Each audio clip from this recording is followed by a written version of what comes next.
take the cultural side seriously.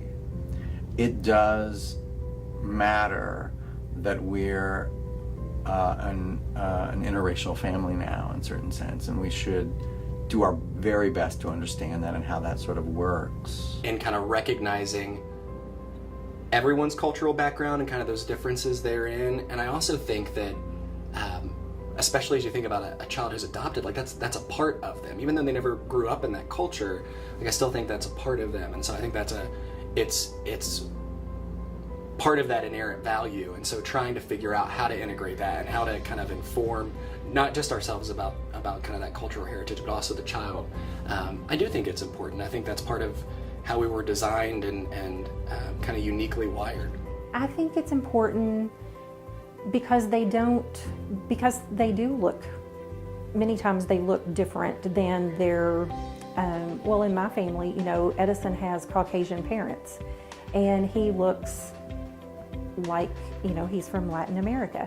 And so I think it's important that he would never experience any type of negative connotation from other people about people that Hispanics represent. For a while he was very self-conscious that, you know, he would tell me he wanted pink skin like mine, and he didn't like his brown skin.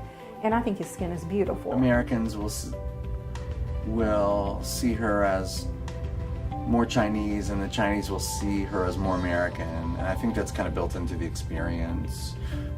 But I want her to have a sense of groundedness both in her US identity and in her Chinese identity. I don't want her to think it's anything that she feels uncomfortable with or embarrassed about or anything. So, and part of me thinks, well, why would she be embarrassed about it? But I think, particularly in childhood, this thing about wanting to fit in different sorts of ways. Obviously you're part of your family, but then you're not, because you're not really, you didn't inherit the same traits they did. When I was relating to like kids my age, I couldn't. Oh, I don't know about my blood history, or you look like your sister, like, oh, I wouldn't know. So my middle name is my Chinese name, so it's Su Ching. I was like asked in school, like, what's your real name? Like, what's your Chinese name? And I didn't really know, and I would just say Jane. Like, our parents kind of explained to us, like, that's your Chinese name, and like, I guess that's how it kind of started. I don't know, I think we'll want to kind of follow her lead, you know, and certainly, you know, kind of help facilitate whatever she needs. You know, if she wants to learn more, or, you know, visit, or, you know, whatever it is. But kind of, I think we just need to wait and see what she wants to do. Just kind of let him lead. You know, he's kind of gone through this stage where he doesn't want to talk about Guatemala, but I still, you know, we have books about Guatemala. We have pictures of Guatemala. Anytime I get a chance to share with him some information from our trips to Guatemala in the past, I share those. I talk to him about visiting there again someday. And I think other families do the same thing with their children. So the most important thing is we want the families to have a respect for the people and the culture that their children came from. So my wife and I are 31 and 30. So our friends are also 31 and 30. And they adopted 2 preteen African-American children. And so our friends are Caucasian. And so one of the things that, and so that's incredible, like the age difference is maybe, you know, 17, 18 years. And we've watched them kind of really try to integrate the cultural background of their 2 children into their family, and just the importance of that and what that looks like and how that should kind of be approached. So I think, you know, my wife and I always, I feel like we had that conversation, but I don't feel like that was ever a concern for us in terms of an obstacle of why we wouldn't want to adopt. I think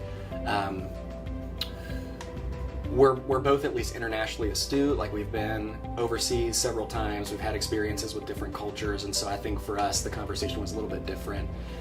That was never an obstacle, but I do think it was something that we were cognizant of and trying to figure out, well, what would that look like with our family, you know, as white, middle-class, suburban dwellers in Louisville, Kentucky.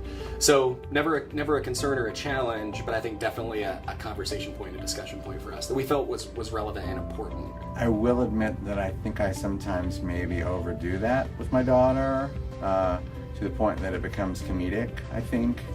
On 4th of July here in the United States, I'm leaning down saying, do you know who created fireworks? Do you know who invented fireworks? I know, Dad, the Chinese. Okay, I know. Or like, do you know who had noodles? Sweetie, do you know who had noodles before the Italians? I know, Dad, I know. Right now, I think when people ask her where she's from, she says, I'm from China, and I wanted to let her know that she can be from China and from Louisville. Like, it's okay. You can be from more than one place, right? She has commented that her eyes look different, but I don't know that she really sees herself as different. At the same time, these children are being raised in America, and so they're Americans too. So you've got to find that healthy balance where they feel like they fit in as Americans, but they still have a love for the people of their birth culture.